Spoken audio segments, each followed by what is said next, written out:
Easy présente Aurore. Une nouvelle de Karine Giebel, issue du recueil d'Ombre et de silence, lue par Audrey Dulster.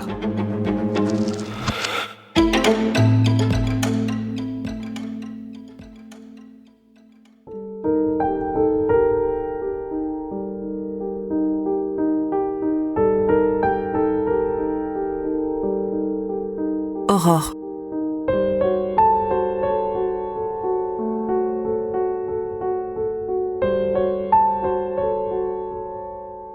Dimanche 8 mai, 22h30. Devant moi, une feuille blanche. Un cahier entier de feuilles blanches. Comme autant de possibilités. Autant de mains auxquelles me raccrocher, pour éviter la chute peut-être. Ce soir, j'ai décidé d'écrire tout ce que j'avais à dire.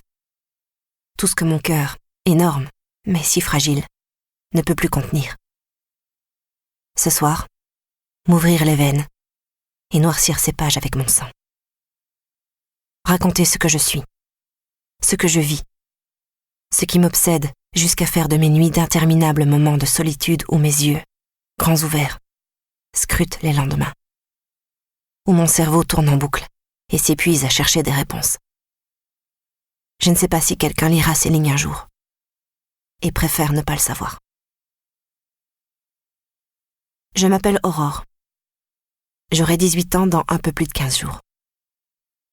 C'est si loin. C'est si long de semaines lorsqu'on souffre jour et nuit. Je m'appelle Aurore. Je suis au lycée, en terminale littéraire. Mes meilleurs amis sont d'encre et de papier.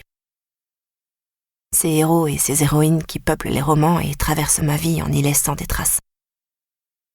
Indélébiles si l'auteur est doué. Ma mère, Julie, est infirmière dans un grand hôpital de Marseille. Mon père, Adrien, est lieutenant de police. Ils passent finalement assez peu de temps à la maison, mais quand ils sont là, ensemble, les disputes sont incessantes. Je pense qu'ils rêvent de se séparer, mais n'osent pas. Sans doute à cause d'Alban. Alban, c'est mon jeune frère. Il a 15 ans, et en septembre dernier, il est entré en seconde dans le même lycée que moi, à Marseille. Parce que là où on habite, à Carry-le-Rouet, il n'y a pas de lycée, seulement un collège. Alban, il n'est pas tout à fait comme les autres. Mais qu'est-ce que ça veut dire au juste, être comme les autres? Entrer dans le moule, même s'il est trop étroit pour nous. Ne dépasser ni en hauteur ni en largeur. N'avoir aucun relief, aucune aspérité que les autres pourraient saisir pour vous mettre à terre et vous rouer de coups. Une branche lisse, blanche si possible, et qui s'est pliée au vent. Être comme les autres, ou considéré comme tel. Autrement dit, faire semblant d'être comme eux, pour ne pas attirer l'attention. Alban, lui, il n'a pas eu de chance. Je dis toujours qu'il est trop. Trop de centimètres, trop de kilos, trop de cervelle. Mais pas assez d'assurance. Pas assez d'éloquence. Quand il parle, tout le monde se fout de sa gueule. Parce qu'il est bègue. On n'a jamais vraiment su pourquoi. D'après ce que j'ai pu lire, il y a un terrain génétique, de légers problèmes neurologiques. Et puis il y a le déclencheur. Mon frère a commencé à bégayer vers 6 ans et ne m'a jamais dit ce qui lui était arrivé à cet âge-là. Quel choc psychologique a pu déclencher cette malédiction? Sans doute ne le sait-il pas lui-même. Je sais qu'il est très intelligent, qu'il pourrait arriver à dépasser son problème. Mais pour cela, il faudrait que ses chers petits camarades cessent de le rejeter ou de lui enfoncer la tête sous l'eau, et que les adultes prennent la peine de l'écouter. Il met tellement de temps à dire une phrase que personne n'a la patience. Ça fait des années qu'Alban consulte une orthophoniste chaque semaine. Pourtant, il n'a guère fait de progrès. Le plus étrange, c'est que, lorsqu'il me parle, il bégaye beaucoup moins. Je suis la seule personne à qui il arrive à parler normalement, ou presque. En fait, je suis une des seules personnes à qui il parle.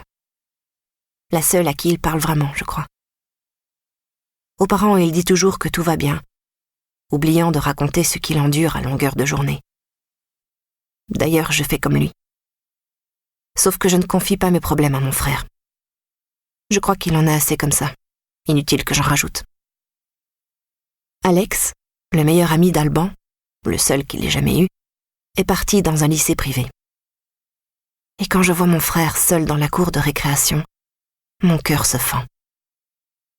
Mais qu'est-ce que j'y peux? Si j'essaie de le protéger, ce sera encore pire. Alban, c'est une sorte de géant, doux et tendre. Il ne sait pas rendre le mal qu'on lui fait. Incapable de se défendre. Incapable de protester, de montrer les crocs. Il encaisse tout, supporte tout. Comme un bon soldat de cette saloperie d'armée qu'on nomme humanité. En écrivant cela, je m'aperçois à quel point mon âme est noire. À quel point l'espoir s'est éloigné de moi, il y a longtemps déjà. C'est venu comme ça. Petit à petit, jour après jour. Ça s'est installé doucement, sans que j'y prenne garde. À force de trahison, de mesquinerie, de mensonges, ces petites choses qu'on peut choisir de ne pas voir, mais que moi, je ne parviens pas à occulter. Ces petites choses qu'on peut choisir d'oublier alors que moi, je les range méticuleusement dans ma tête. Et puis il y a les images, indélébiles, gravées dans mon cerveau à l'encre rouge. Nous espérons que vous avez apprécié cet aperçu. Pour continuer à écouter ce livre audio sur Google Play Livres, utilisez le lien dans la description de la vidéo.